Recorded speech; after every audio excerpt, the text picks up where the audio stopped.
Know what it is? Foxboro Rush is here. George Balekji, he's Adam Pellerin. Pels, how are we doing today, my friend? Doing great. How you doing?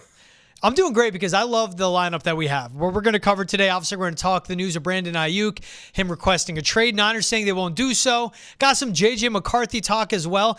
But for the football lovers out there, especially the old school football lovers, we're talking about running backs today. We're going to make running backs great again on this podcast, talking about ESPN's top 10 list for this season. And then Adam and I go through our Mount Rushmores, the top 4 all-time great running backs. Adam, this Brandon Aiyuk news, this is the stuff that's interesting because a lot of Patriots fans' ears perked up. A number 1 receiver available out there? We have the cap room, we have the draft picks. He doesn't want to be there? The news is Brandon Aiyuk officially requested a trade after an offseason of unsuccessful attempts to get a long-term extension done. The Niners came out and said, we're not trading him. You never know what can happen. Aiyuk can still play the leverage game, and I'm not going to play. And at that point, Niners would rather get something back than not have him play at all and walk as a free agent. What do you think of this news that we've seen the whispers, we've seen Brandon Aiyuk, which you and I have spoken about on this podcast, doing everything in his power to publicly be out there that he doesn't want to be in San Fran. Now it's coming down. He requests a trade. What do you think of this, development in the Aiyuk saga in San Francisco? It's not shocking, George, is it? Based No. on our conversations, based on what we've seen in the media, based on the fact that Brandon Aiyuk just can't shut up about it. He's talking to his boy, Jaden Daniels. He's posting stuff on social media. I mean, it's no surprise that he would come out and just bluntly say, I want to be traded. Now, whether or not it happens remains to be seen. If you're the 49ers, you probably still want to try and work out a deal, something that both sides can come to an agreement on. But it seems like Aiyuk has drawn that line in the sand. He is fixated on what other wide receivers in the National Football League have gotten in terms of contracts, right? And Justin Jefferson, and you're looking at A.J. Brown and Amon St. Brown. And, I think the Amon St. Brown deal is the one that really got Aiyuk's hackles up, the $30 million per year. And so I think, based on reports, the Niners, had it not been for that St. Brown deal, would have gotten something done with Aiyuk sooner. But because of that deal, it looks like Aiyuk saying, hold up a minute, I want to get paid like that guy. It's also the timing thing. That's what it is. You always want to be the most recent guy to get traded, to get signed. I mean, CeeDee Lamb, Jamar Chase, when those deals come down, like now the Niners are up against the clock. You're going to play under your final year, and does he walk in free agency, or do they try and trade him? I love that you bring up the Amon-Ra St. Brown deal because it's also Brandon Aiyuk. You should be getting a Nico Collins type payday, in my opinion. Yeah. And I'm talking guaranteed money. That's $53 million guaranteed. Yeah, if he's looking at Amon-Ra St. Brown or A.J. Brown, then he's looking at like $80 million guaranteed. Much bigger cost for the Niners per season. Aiyuk's great, but as we've seen with this offensive system, they can plug and play any quarterback as long as they mentally know that they can execute the playbook and they have good decision-making and accuracy. This Niners offense is a machine that will go. It's now the Niners for what do they do? Do they extend Aiyuk, who, when they drafted Ricky Pearsall this past draft, his overall game overlaps with Deebo Samuel more. So to me, it makes sense to trade Deebo, extend Aiyuk, and stick with the rookie and Pearsall. But at the same time, they have all 3 wide receivers on the roster right now. I'm not surprised it got to this point, especially for him. He's going to keep playing the leverage thing, and we know how the wide receivers are. They're the biggest divas on the field. They certainly are. And some of them are game changers. I think Brandon Aiyuk is an elite receiver. I don't know if he's one of those most elite number 1 receivers in the NFL that he wants to get paid like one. And now has the team handcuffed. If you think of him, if he gets dealt, because the Niners said they wouldn't do it, but as of this recording of Foxboro Rush right now, Brandon Aiyuk is on the trade block and wants to be traded by the Niners. Who do you think would be the right suitors for him? Where would you like to see him end up? Well, I'm going to start with my heart. And I'm going to go with the Patriots. I mean, yes, of course he would fit in New England. Brandon Aiyuk would be a number 1 wide receiver on a number of teams in the NFL. Now, what stands out is the difference between Aiyuk and some of the names that we've talked about, Justin Jefferson and A.J. Brown. Those guys would be number 1 wide receivers basically on every team in the NFL, right? Yeah. with Aiyuk, if he's playing alongside some of those elite wide receivers, he's not necessarily the number one guy. But if you come to a place like New England, you're going to be the number one guy in a heartbeat because they got a couple of rookies and they got a couple of mids, right? And no disrespect to Kendrick Bourne. I like his game. I like what he brings to the table. I'm hoping for the best for him after signing that contract and coming off the injury. But he's not a number one receiver. KJ Osborne's not a number one receiver. The guys that they drafted, we don't know what we're going to get out of them. So clearly he would be a great fit for the Patriots. And, we've had conversations about it. I've talked to Travis about it on other episodes of Foxboro Rush. And I think we're all in agreement. You want to set up your young quarterbacks for success. And we've seen over the years here in New England that Tom Brady could do a lot more with less. That's not the case with young quarterbacks. That's not the case with Mac Jones. It wasn't the case with Mac Jones. It wasn't the case with Cam Newton when he was here. And it's certainly not going to be the case with Drake May either. You're hoping, the ceiling's a lot higher for May, of course, but, you just want to set him up for success. And bringing in a guy like Brandon Aiyuk, who can immediately become your number one wide receiver, would be a great thing. I don't know if it's going to happen. Patriots historically have not opened up their wallets to bring in top flight wide receivers. They've barely, drafted, guys high. You look back to N'Keal Harry, they got him in the first round. That was a bust, right? Yeah. But, they haven't really committed and they haven't hit on wide receivers in the draft. Maybe they have this time around. We just don't know. But Brandon Aiyuk is a proven commodity and you'd love to see him here in Foxborough. It's also the Patriots with $43 million in cap space right now. As of this moment, the cap space they can do grow. it. Exactly. And they have the rookie quarterback on a contract. Well, he'll be on the rookie scale for the next 4 years. Exercise that fifth-year option. This is when you go out and you pay for a wide receiver. I'm interested what the price is for Brandon Aiyuk on the trade market because this is still a roster that needs a lot of help in a lot of different places. And the best way to do that and build this team to be good with Drake May for a long time is draft and develop and hit on rookies. But if it's a second-round pick, because you have to draft and sign and extend Aiyuk, you get him for a long-term deal. And if you get him with, hey, we have Drake May, we have a proven offensive coordinator in Alex Van Pelt, I know first-time play caller, but you come in as a number one. It's the New England Patriots. You're in Boston before they drive him down Route 1 and he ends up in Foxboro. But hey, here's $60 million guaranteed over the course of 3 years. And here's the incentives laid out with all this cap space. It could make sense. They have the cap space for it. And you said it too. I like the pieces. Kendrick Bourne, wide receiver 3. KJ Osborne, wide receiver 3. Jalen Polk and Javon Baker, projects, wide receiver 2s or 3s at best. They need a wide receiver 1. They need one right now. And if you don't have to give up a first-round pick, because a second-round pick, what you want with that is a sure thing. And you would take a sure thing, which is Brandon Aiyuk, over a prospect like any receiver that's coming up in the next draft, then do that. Best case scenario, though, for the Patriots, Adam, and to me, this would be the gamble, is if they say no trade, Brandon Aiyuk, we are going to wait for you to hit free agency, and we'll go from there. They could do the same thing with T. Higgins as he's playing on a franchise tag, and they might sit back and do that. But I think if you could go out and get a surefire number one receiver who would be a dynamic playmaker on the outside for you, you trade for him, and you would have him under contract for the next 3 years, probably with a fourth-year option after they would trade for and extend him. So I love that pick of the Patriots. Your heart is talking to me, Adam. But you know what? My brain, my ears, they're listening to your heart, and I see where you're coming from, man. Yeah, and, the other thing too, George, is, I think in terms of, the return in any trade for Brandon Aiyuk, it has to be contingent on an extension, right? So yes. He's owed $14 million this year. And, obviously that's no problem, for a number of teams, the Patriots, since we're talking about them, that's easy.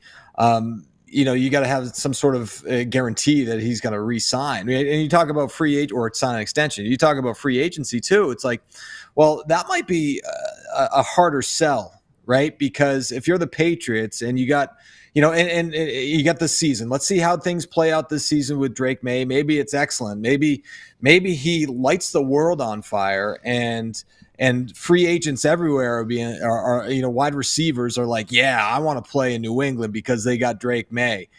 whether or not that happens remains to be seen. But if it goes the other way and it's not that great, we see Jacoby Brissett under center for, most of the season, or if Drake May comes in and doesn't perform well and they don't look like they have their act together here in New England in year one of the Gerard Mayo era, then it's going to be harder to convince a free agent to come here, right? So if you make the trade now, you got him here. And then you can sort of say, hey, you know what? This is the culture here in Foxboro. This is what we're trying to do. This is our quarterback. We're going to have you work with him. This is going to be great. And then you can come to terms on some sort of extension. Much easier to do if you have the guy in the building. It's just, remember the recall back to the Calvin Ridley saga that went down here in New England. Robert Kraft's like, we were willing to match, Tennessee, no taxes. We were offering more money to compensate for all that difference. And then at the end, Robert Kraft liked the backdoor, and maybe the quarterback situation played a factor where Calvin Ridley went. Yeah, it could do the same thing. And then you get into free agency, then you're in a bidding war. Then other teams are trying to outbid you to get to Brandon Aiyuk's services. You trade for him. You get him in the building. You don't let him see anywhere else. You don't let him see that he's actually 45 an hour away from Boston, not actually in the big city of Boston. You don't let him see that. And you just go, hey, here's the extension right now. This is what we project the market to be. They do the thing. They meet in the middle. You're playing for $14 million this year. And then boom, all of a sudden you're going up to $25, $30 million a year over the next few years, but also guaranteed money that's advantageous to the team. That'd be the best.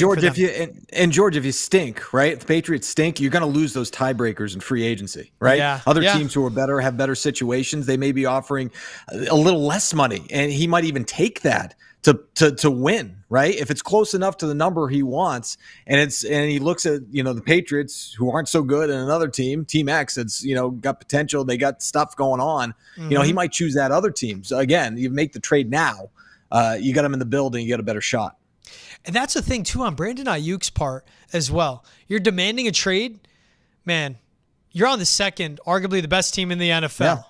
And you can end up in a situation like the Patriots that are 3 years away from the playoffs. You could end up somewhere like Pittsburgh, who we don't know who the hell their quarterback's going to be. If it's going to be Justin Fields and he pans out, or if it's going to be Russell Wilson for 2 years and then hit the restart button. So I think that's a great point you make, too, on just what it could be if the Patriots let it play out and go to free agency, and then all of a sudden they do lose that part of, hey, offense is all good, Drake May's all good. What if Drake May plays like only 3 games, doesn't look good, and then Aiyuk's like, I don't want to go there. So it's all true. Who else, aside from the Patriots, would you see being a solid and realistic landing spot for Brandon Aiyuk? Well, I mean, since it's his boy, the Commanders, right? And Jaden Daniels. Those two guys seem like they're in cahoots. They've been posting things on social media. They've been talking, and in terms of, the Commanders roster, they could use a number one as well. They have Terry McLaurin, who is a good wide receiver, 1,000-yard wide receiver.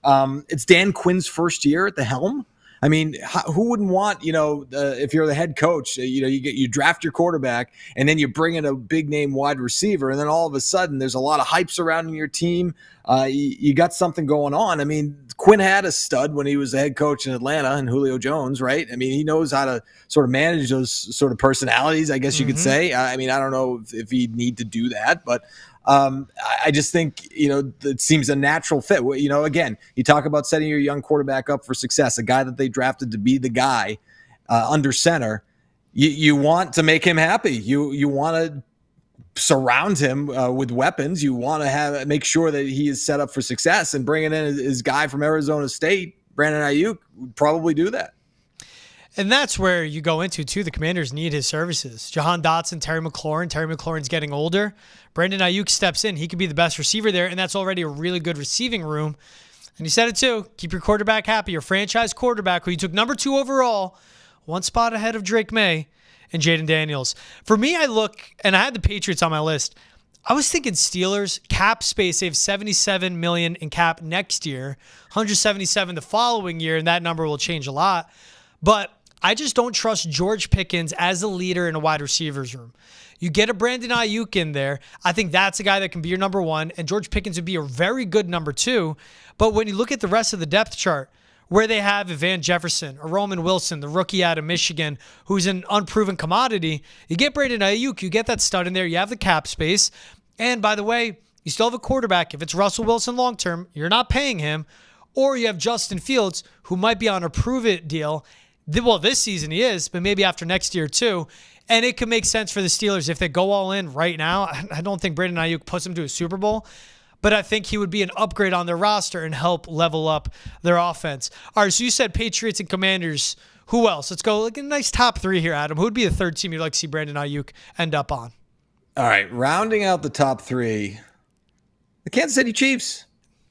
Can't hate. The Kansas City Chiefs. And again, you're saying, well, what do you mean? Super Bowl champions need to upgrade their offense? Well, kind of. Yeah. You look at their receiving core, it's nothing to write home about. The stuff that's going on with Rashee Rice right now, he could be suspended. You could be without him. Travis Kelce's aging. Patrick Mahomes, again, a guy that can do more with less in the Tom Brady mold, of course. But, if you have an opportunity to go out and get Brandon Aiyuk. Now, their cap's situation is a lot different. They don't have a ton of room. They only have $13 million to spend. Now, how do you handle that? You can manipulate, you can restructure. They did that in New England for years here, right? They went up to guys and said, look, we want to restructure. They did it for the team, right? And the Chiefs are franchise. They're chasing history right now. They're looking for their third consecutive Super Bowl win. And if you have an opportunity to set yourself up for the best chances to do that, to go out and get a wide receiver that can, hello, Patrick Mahomes is going to throw you football. Will you sign here long term? Yeah, I will. So I look at the Chiefs as a possibility. Yeah, not to even consider, but bring it up with Xavier Worthy. The rookie they took out of Texas, a lot of hype around him. But at his small size, who knows if he can make it through a full season at his effectiveness. You hit the nail on the head. Rashee Rice, you don't know what he's going to do tomorrow, let alone if he'll be on the team come August and September. And for the Chiefs, chasing history, to be a three-peat, to go out and do that, go all in on your roster, trade for Brandon Aiyuk, trade the draft picks, go all in to support and surround Patrick Mahomes with the best talent you can possibly have at the receiving. And if you're Brandon Aiyuk, you know what you do there? 49ers, you didn't want to pay me? I'm going to put up insane numbers with Patrick Mahomes, who just beat you in the Super Bowl, will likely beat you in the Super Bowl again. Go get a ring, and then I'm going to hit the free agency market. Even if it's a rental with Aiyuk and they've restructured, it gets him a third straight ring. It's worth it for the Chiefs if that locks in you to have an elite high-level offense. So I actually love that pick. It is about Brandon Aiyuk. We're going to trade for you. You did not get paid yet, but you got to do what's best for the team. You get a ring. The numbers you'll put up with Mahomes, playing for Andy Reid, one of the best offensive minds ever in the history of the NFL, you will get paid handsomely in free agency. My last one that I looked at, it was the Bills, because they have to do something better than Keon Coleman as their wide receiver one. But again, this is a team that's going to be cash-strapped for the next 3 years. And I think they're doing that soft rebuild as we've been seeing them shed a lot of their leaders on defense. So that's the one I'm worried about. I love that Chiefs call. I love that Patriots call. To me, those are the two teams that make the most sense. One is a team with cap space, and they have the assets it can trade in the rookie deal contract. The other one is the Chiefs, where they have the most leverage to go up to Brandon Aiyuk and say, hey, take a pay cut because of what we can offer. But here's the other thing, George. If you're the Niners who just got beat in the Super Bowl by the Chiefs, are you trading Brandon Aiyuk to Kansas City? You're probably not going to do that. No. I just think in terms of the fit, terms, that would be great for Kansas City, but I don't know if the Niners will be like, yeah, you just beat our ass in the Super Bowl. Yeah, here's a top flight wide receiver. Right? It's like, if anything, they want to go for the. Thanks for bringing me back to reality. I'm thinking I was only thinking of the benefactor in this one. I wasn't. Well, I'm the one who brought up the Chiefs. Away. It's kind of on me, but I just thought, man, that would be perfect. And again, who knows, right? Maybe the Niners look at it and say, that's a really good return.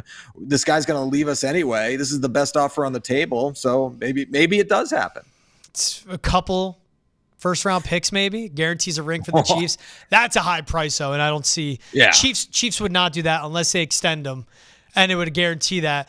And for the Niners, though, it sets them up. They're also trying to capitalize on Brock Purdy before he gets paid, because we've seen Trevor Lawrence get paid. They're going to try and capitalize on before Brock Purdy gets paid to win a Super Bowl, and Brandon Aiyuk gives them that best chance. Speaking of, a lot of money for a backup quarterback and Trevor Lawrence, huh? Matt Jones. Whoa. Win the job. Yeah. Maybe they end up trading for Mac Jones, who, by the way, Kyle Shanahan loved coming out of college.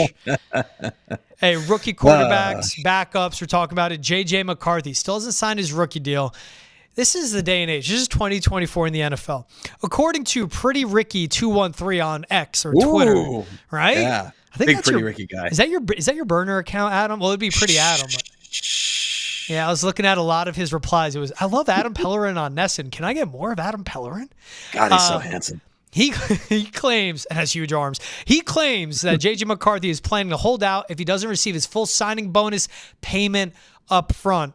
A lot of people concerned about J.J. McCarthy signing and waiting on Caleb Williams. Caleb Williams just signed his rookie deal, 4 years, $39 million guaranteed. I guess it's you see that number, but it's also Caleb, number 1 overall pick, J.J. McCarthy outside the top 10. So, I love the Pretty Ricky add to this. I just think that J.J. McCarthy, dude, take the payment you can. You're going to play with Justin Jefferson. You're going to play maybe with Jordan Addison. We'll see what happens with him. In a great situation, you're not even guaranteed to be the starter. So it's, you won those natties. You're making your money off the field. You're in a great situation for a rookie quarterback. Get paid. I just think it's a interesting dynamic if he is waiting for Caleb Williams, who just got 4 years, $39 million guaranteed. J.J. McCarthy, you're looking at 4 years, maybe $20, $22 million guaranteed. And no matter what, it's going to be fully guaranteed. That's what rookie deals are now. They're just not astronomical, but they are fully guaranteed. Yeah, they're going to get this deal done. I'm not too worried about it. I saw that, a couple of headlines say, should Vikings fans be worried? I don't think they should be worried. It's going to get done. It's just one of those, it's the business side of football, right? Mm-hmm. And I was thinking about it too. It's just like, just if you come in from the outside looking in and you're saying, all right, this is a rookie quarterback, is this a good look to hold out, before you even take the field, before you even, take a snap? Is it a good look? And how does that look, to your teammates as well? And then I'm like, you know what? At the end of the day, this is a business. It's separate from what happens on the field, right? And I think that players understand that. And so I don't think there's going to be any animosity towards J.J. McCarthy or he's going to get any side eyes in the locker room. Maybe he will. I don't know. But I do think that players understand that this is the business side. He's trying to do what's best for he and his family. He's looking out for his future. He's trying to protect himself by getting all this money up front. So I look at it that way. And in terms of not being worried about it, I think, Caleb Williams, again, hasn't signed either. The other first round pick for the Vikings hasn't signed either, the pass rusher, Dallas Turner. He's still unsigned. So I think they're just trying to figure things out. I think it's just business. I don't think it's anything else. I don't think that anybody should be concerned if you're a Vikings fan. But it is an interesting storyline. We're always looking for things to talk about before training camp starts. And hey, it's worth talking about. So it's worth a discussion, and looking, doing some research, because I knew we were going to be talking about this. And you may have come across the same thing, George, is the fact that it's not unprecedented that these top draft picks, quarterbacks, get the signing bonus money up front, the entirety of it. Yep. It's that Trevor Lawrence did, C.J. Stroud did, Joe Burrow, Bryce Young. They all got the entirety of their signing bonuses up front. So, I think that there's precedent there, and J.J. McCarthy and his people are looking at that and saying, yeah, we want to be in that category as well. Yeah, I just look at this of, there's actual talk out there that Sam Darnold will be the starter for the Vikings. That's a guy that Kyle Shanahan liked. Kevin O'Connell obviously comes from the Sean McVay tree. Sean McVay, Shanahan system is very similar. Kevin O'Connell, great play caller. You might not even be the starter, dude. Like, take the money, sign it. It's fully guaranteed. I get getting all your ducks in a row and all the details ironed out, but at the same time, just take it and get paid. All right, something more. But maybe, hold on. I just want to add to that. Maybe that's why. Because there's no guarantee, right? He's trying to get that money because it's like, hey, you know what? If things don't work out, and like maybe he's just trying to get as much as he can. I don't know what's going through his mind, but that may be a possibility. Yeah, if it's not 100% guaranteed, and saw Caleb just got it and goes, I'm your guy. I'm your guy for the future. And he knows that how important he is for a team like the Vikings. You paid Justin Jefferson the money you did because you now have a rookie quarterback under contract who should be your starter the next few years. Hey, check out the latest episode of Boston Has Entered the Chat. It's myself and Adam Pellerin on that one, too. Yay. Lucky you. We talk about ESPN's top 100 athletes of the 21st century ranking. We give our picks for who we think will be the top 3, and we do the discussion, the discourse of Pedro Martinez. I know he was great in the late 90s, but he was still fantastic in the 2000s. Of him being 92 on the list just did not sit well for me. All right, we'll talk about something interesting. more. Okay. I can't wait to talk about that. Well, I have something you and me both love to talk about. You see Nick Chubb in the workout video he posted recently? Yeah, I did. Dude's a beast, huh? Squatting I thought over I was looking at George 540 Balekji, though. No. I'll tell you one thing, man. Now I've grown the appreciation for hitting legs more often. I see the benefits all throughout. I just feel better day to day. Posterior chain, man. 540 pounds, 8 months after undergoing multiple knee surgeries. Here we have the video up for you guys to see. I think that's 585, buddy. Right? I did the math, right? I think it's 585. I mean, depending on how much, I think those bars are 45, right? So, yeah, I would assume the tsunami bar is 45 pounds as well. Yeah, so that's 540 plates, and then it's 45 and 540. That's 585, baby. Wasn't there a video of him too, or like before the injury a few years back? Squatting like over 600 or something like that. 675 pounds in the same weight room with the same bar and the same rack. I found that one. That was back in 2023. I mean, that's why he could bounce back this way and squat this much not long after a very significant knee injury.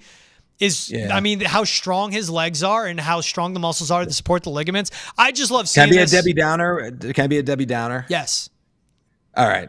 And it's not because I'm not going to be one of those, those dudes on social media who comment on the forum. It has nothing to do with that. It has to do with the fact that this is great. And I don't want to take anything away from it. And people are going to be listening and be like, what are you talking about, dude? That's 585 pounds. I'm talking in terms of coming back from the injury, right? You're squatting. You're not cutting. That's a totally different movement, right? And Fair. So that's right. Like, I mean, you know what I'm talking about. Like, I mean, ACLs are torn. Lateral.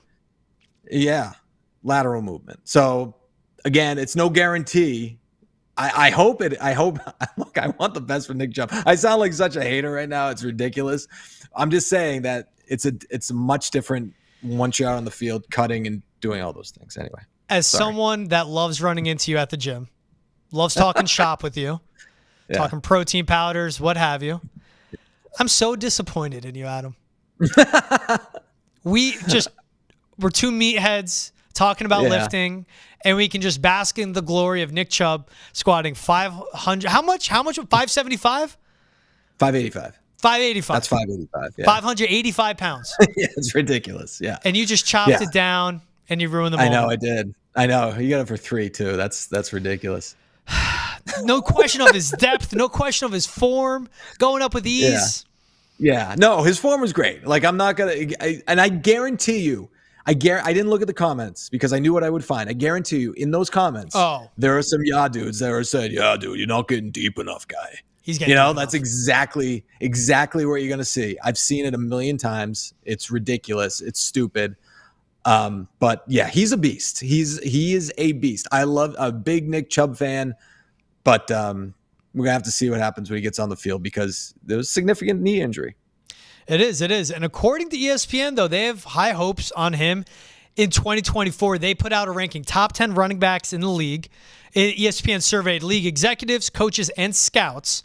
So I'm gonna list them out 10 to 1, Adam. I'm gonna give you a little break in between. You want to jump in and say what the heck? Go ahead. Okay. Number 10, Travis Etienne. Mm-hmm. Number 9, Derrick Henry, now with the Ravens. Number 8, Jahmyr Gibbs and the Lions. Mm-hmm. Number 7, Josh Jacobs, now with the Packers. Mm-hmm. 6, Bijan Robinson and the Falcons. 5th, Jonathan Taylor and the Colts.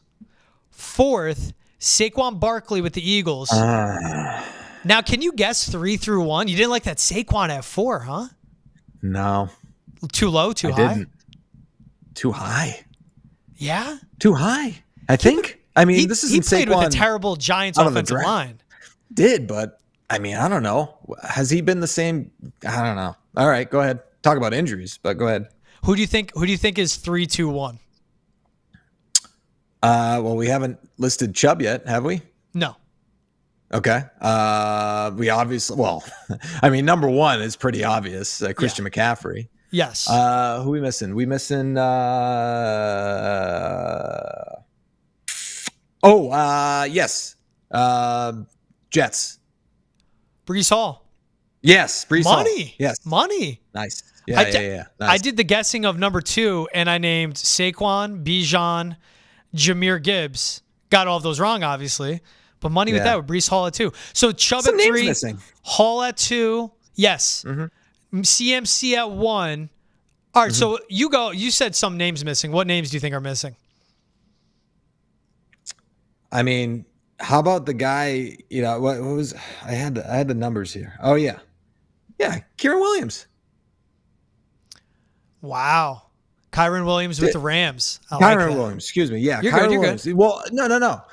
He had more yards per game on the ground than anybody in the NFL last year. Played 12 games, had like 1,200 yards. You're not even in the conversation. Yeah. I mean, that's a name. How about James Cook? That's another name. Third in all-purpose yards in the National Football League last year. I think I would take him over Travis Etienne, and I would take him over Derrick Henry now.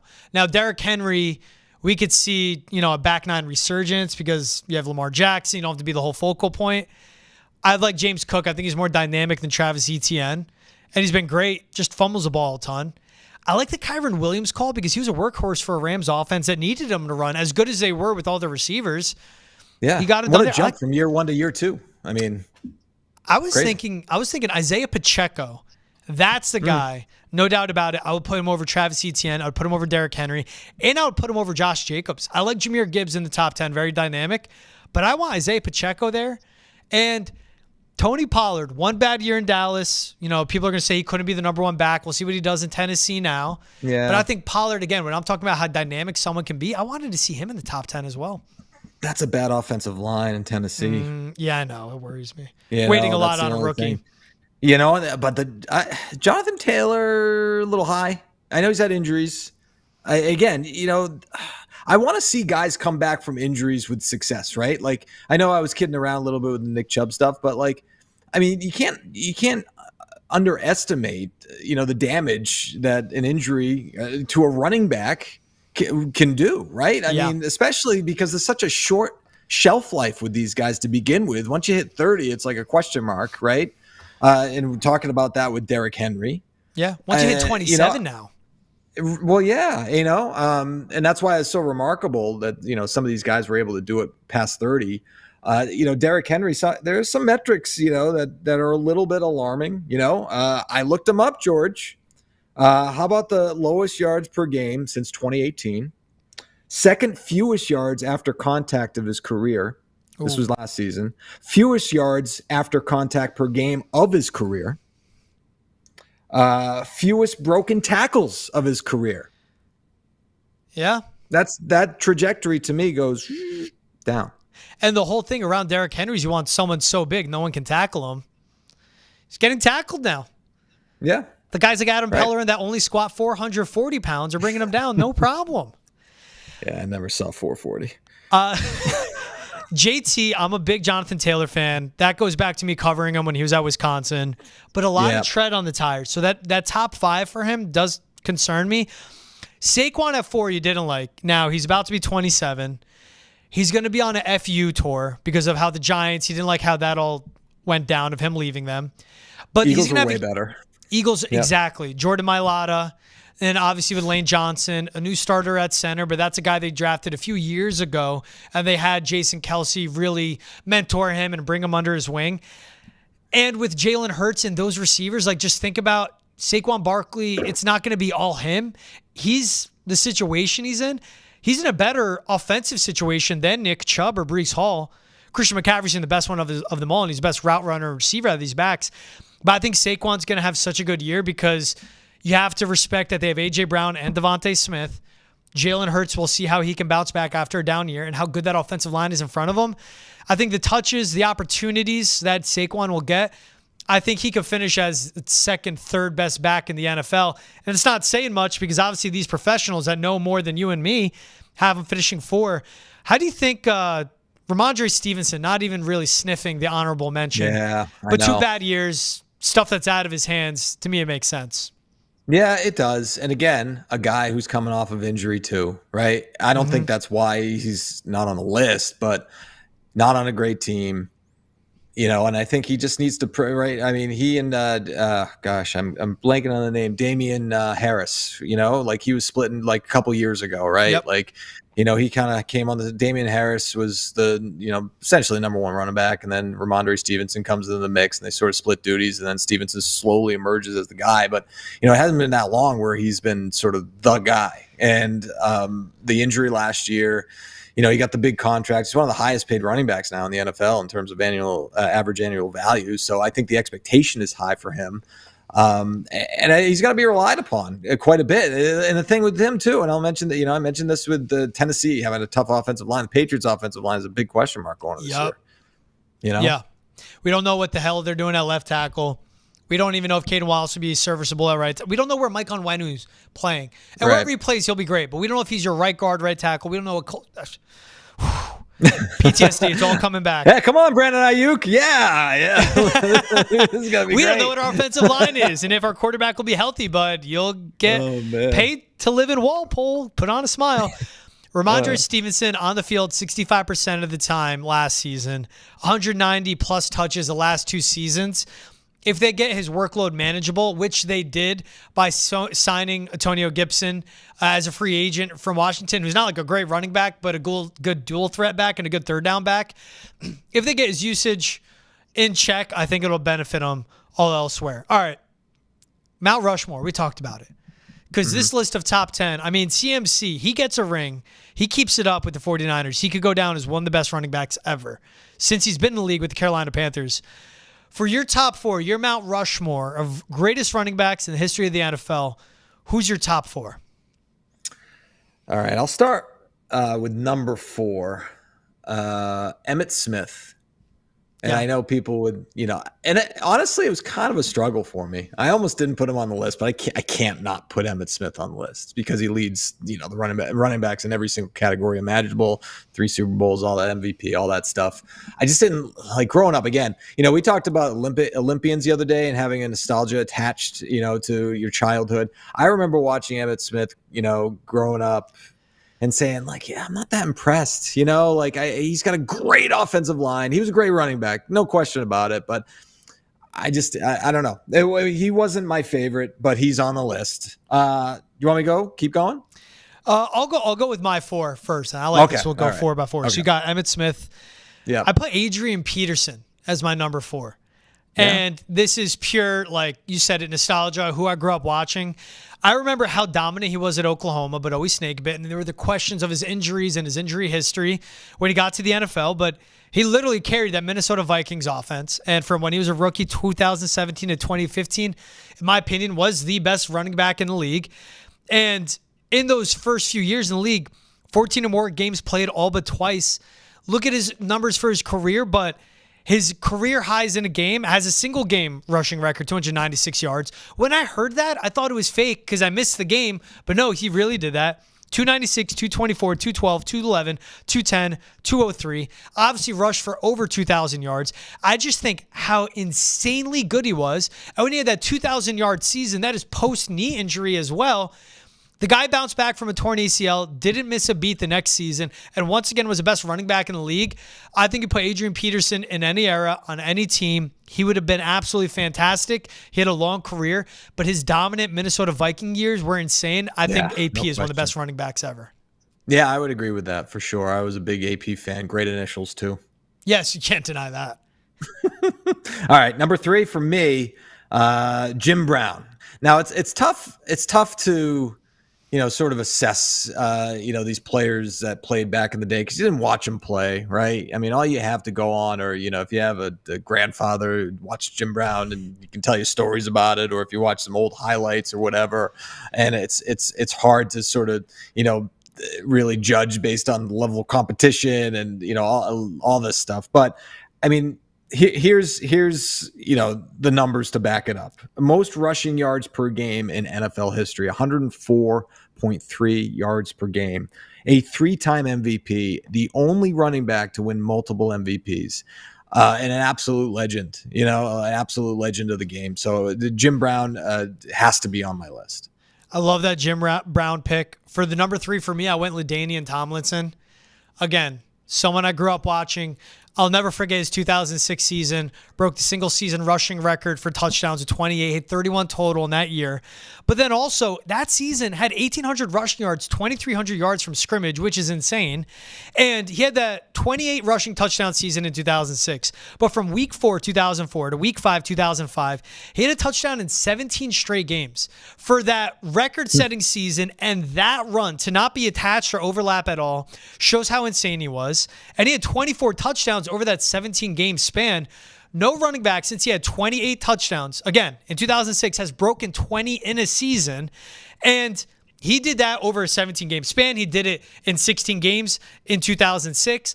He was just one of the best football players I've ever seen play. We know how quick that drop-off was, but that MVP season for him, how good he was for those Chargers all those years, LT is my number 3. Love the face mask, too. Love that. The LT face mask. Number 2 for me, Walter Payton, sweetness. Second most rushing yards of all time, Super Bowl champion, power, speed, had the whole package. And the cool thing, again, I didn't get to see him. Like I was, when the Patriots played the Bears in the Super Bowl, I was 6 years old. So I don't remember much of Walter Payton, but I do remember when I was like 7 years old, I think I got a pair of kangaroos, the sneakers. I don't know. You're not familiar. No, dude, no. Look it up. The Roos were awesome. I know that there are people behind the scenes right now producing this podcast that know what I'm talking about. Look up the Roos, man. They were sick. Shoes with pockets? Yeah, dude. Right? You could put like a penny in the tongue pocket or something, but they were sick. They were sick, dude. I wouldn't be surprised those things made a comeback. Talk about retro. Like you talking about the high tops one? You had the vintage 1985, $1,000 on eBay, Adam. That's nothing, Yeah, dude. I might do it. You should have kept that pair. These have been around. I feel like I forget. There's some weird sneaker brand you could get at like PacSun or Zoomies. Yeah, these were ahead of their time. Not my style, but you know what, Adam? Yeah. If I was a kid in 1985, I would have loved the Roos as well. Did Walter Payton wear them? Did he wear them? He wore Roos. Yeah, he had a contract with Roos. I see. Okay. I have Walter Payton as my number 2 as well. And obviously, as someone that never watched him play, looking up his numbers, this is what blew my mind. From 1976 to 1986, he had less than 300 carries just once. We're talking about guys that get gassed from having not even 200 touches. He had over 300 carries all but once. Second all-time rusher. The Bears had the defense, but he was the offense on that 1985 team. Give credit to Sweetness, Walter Payton, and his highlights where he'd carry the football with one hand, do those like long strides, breaking out of the hole to set up the defender too. He's one of my favorite highlights to watch. So Walter Payton is my number 2. Who you got at 1? I bet we have the same number 1 then if I see your 4 through 2. Number 1 on the Mount Rushmore list of running backs, none other than Barry Sanders. The reason why I, as a high school running back, wore number 20 because of the great Barry Sanders. I mean, just ridiculous. I don't even have to talk about the numbers. The numbers are great, but he just moved differently. Like that guy could move laterally just as quickly as he could move forward. Like it was unbelievable watching him break tackles, avoid would-be tacklers. And then the famous moment against the Patriots, I remember watching that live where he spun around Harlan Barnett. Like Harlan Barnett did like two 360s, like just no idea where this dude was. Absolute legends, the best to ever do it. Again, Barry Sanders, my number 1. Completely agree with this pick too. You watch the highlights, you watch his ability, and he got lost playing for Detroit, playing for a bad franchise with a lot of bad teams. Like Megatron. Yes. Years later. And someone that left in their peak, like Megatron as well. But you watch his tape, how shifty he is. Second all-time leading rusher in the history of the NFL. He has the numbers. He has the insane stats. But he did so much with so little. Like you had Emmitt Smith at 4, an all-time leading rusher, and he's great. But also he was on those dynasty, those dominant Cowboys teams with Hall of Famers everywhere. Barry Sanders did not have that, and he was the greatest running back to ever play the position, in my opinion. I can't disagree with your 1 or your 2. Great 3 and 4 as well. That's a great Mount Rushmore. I just think when you watch what Barry Sanders did in Detroit with how bad the team was around him, it makes it all that much more impressive. And then you look at his numbers, and you are just blown away by the stats he put up.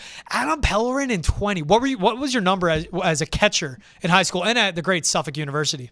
Oh, thank you for asking, George. I was 14 in high school behind the plate, and I was 7 in college. So I liked 14, but 7, I loved wearing 7 and 20. Come on, Barry Sanders, baby. I wore that number in basketball too. Like you said, much of a basketball player. Barry Sanders got you to wear 20.